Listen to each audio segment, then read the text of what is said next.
Hi there, my name is Scott McDonald, and today I'm going to teach you how to do a pullover to handstand on Trampwall.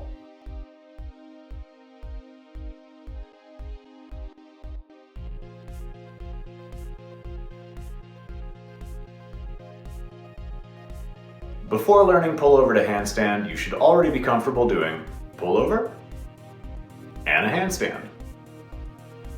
You don't need to be a gymnast or a hand balancer to learn these, but you should be able to kick up into a short handstand hold whenever you want.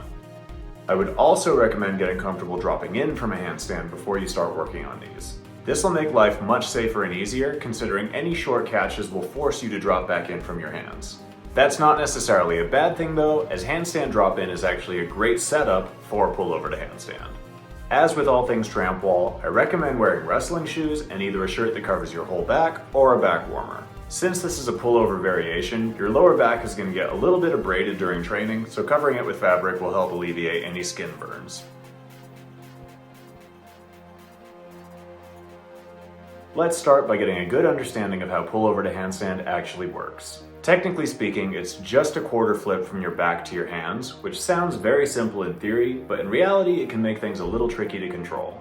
You can almost imagine it as a mid-air back extension roll. You initiate a backward flip rotation, then almost immediately open at the hips to shoot your lower body towards the ceiling above the trampoline, not the ledge. It sounds counterintuitive, but if you aim your legs over the wall, you'll flip too much and miss the handstand. If you've seen some of my other tutorials, you've probably heard me talk about negative jumps. If not, negative jumps are very unconfident looking drop-ins where you just fall and don't generate any extra power. This is one of the very rare occasions on Trampwall where that is exactly what you want to do. Most people do their first attempts by squatting very low on the edge of the wall and then dropping in with as little power as possible. If you drop in with a lot of power, you're either going to blast yourself past the handstand catch, or you're going to go too high and fall onto your hands, which is a great way to injure your wrists. Once you've tried a few from this squatting negative jump, I highly recommend trying it from a handstand dive instead. With this setup, you get the ideal amount of power automatically, you get more visual reference points, and all you have to do is lean your shoulders out, drop in, and then reverse the motion to catch back in the start position. That said, at the end of the day, the best setup is the one you feel safest and most comfortable doing. As you go to your back, keep your head flat against the bed and look with just your eyes at the corner of the wall where you're going to place your hands. Keep your eyes on the same point throughout the entire trick, and once you catch, keep spotting the ledge in between your hands in the same place as you would for any normal handstand. Reach for the edge when it's roughly in front of your chest or face, catch it, and let your shoulders and hips continue up into a handstand.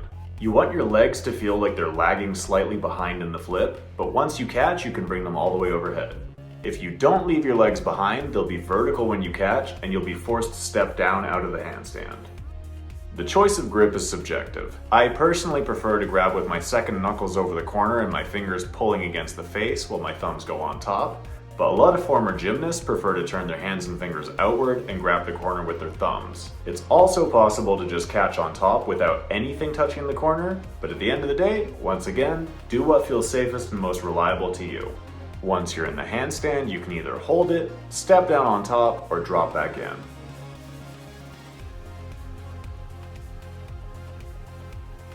Now that you understand how pullover to handstand works, let's break it down with some drills. You can make the drills feel a lot safer by unfolding a panel mat over the corner of the wall. This will make any catches on the face or the edge feel a lot less threatening. First, if you haven't already done these, I highly recommend learning pullover to handstand on the trampoline.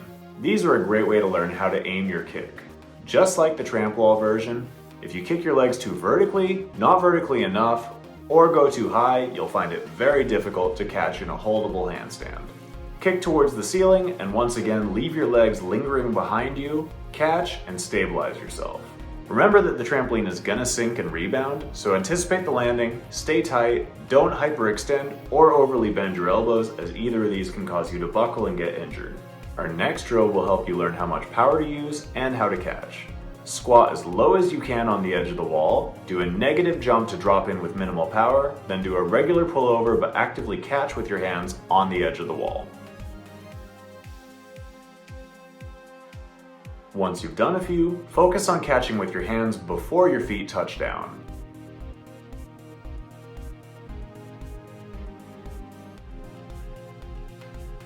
Our final drill is by far the most uncomfortable for most people, but it's a game changer once you get the hang of it. My friend Chris Silcox showed me this drill back when he was performing for Cirque du Soleil. If you haven't seen his videos before, you should absolutely go check them out. I'm going to leave a link to his YouTube in the description of this video. In any case, the Chris Silcox drill will teach you how to anchor your weight in your hands, kick upward at the correct angle, and also get you more comfortable with pullover to handstand by using the face of the wall instead of the top. The easiest ways to enter this drill are either to back bounce and slowly swim your way towards the wall, or to dive at it hands first and do a half turn to your back. Either way, there are three main things to focus on. First, you need to get your weight into your hands. They're going to function as your anchors, just like your feet do in your wall run, so you don't want to just brush the wall with your fingertips. In order to get all your weight in your hands, you need to stay close to the wall, which means you'll be over the springs and frame with your head when you're in the air. That leads us to focus point number 2, getting away from the wall to protect your head. If you get your weight in your hands on the way up, but don't push away on the way down, you risk landing with your head right in the springs. This is made even trickier by the fact that you can't see the springs because they're beneath your head. If you are at all in doubt of safety, pick your head up and bail to a seat drop rather than risking a head injury. The third thing to focus on is your angle of inversion. Counterintuitively, it's not your arms, but actually your legs that control your inversion and your proximity to the wall. Your first instinct will probably be to kick outward and slightly downward, but that's actually the opposite of what you need to do. This puts you into a banana shape and makes it very difficult to sink your weight into your hands. Instead of doing that, kick upward to catch with all fours on the face of the wall, dive back in forwards while continuing to watch the wall, and repeat. Once you can do that, dial it back and only use your hands while kicking your legs up at roughly a 45-degree angle to keep yourself close to the wall while actively building height.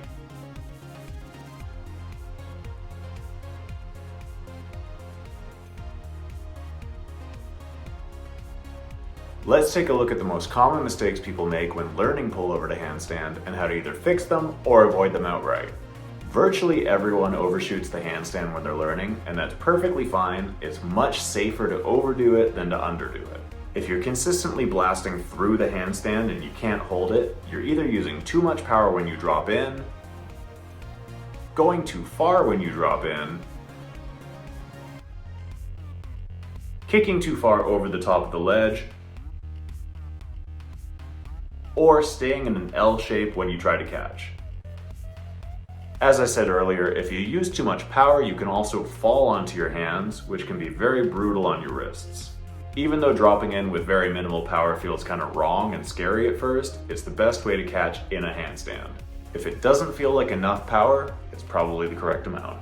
Your arms should be in front of your face and chest when you reach for the wall, not already up next to your ears.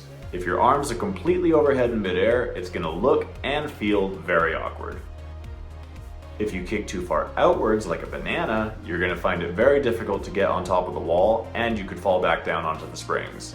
As you catch, actively stabilize and balance yourself. Don't just expect it to take care of itself. If you bend your elbows and buckle when you catch, it's going to be very difficult to hold, and if you catch with just your palms and no fingers, you risk slipping and injuring yourself. I find it infinitely easier to watch the wall when dropping in from handstand than when doing a negative jump, so if you just can't seem to get your placement, try it that way. If you're still getting too much power from the negative jump, you can also try dropping in from sitting.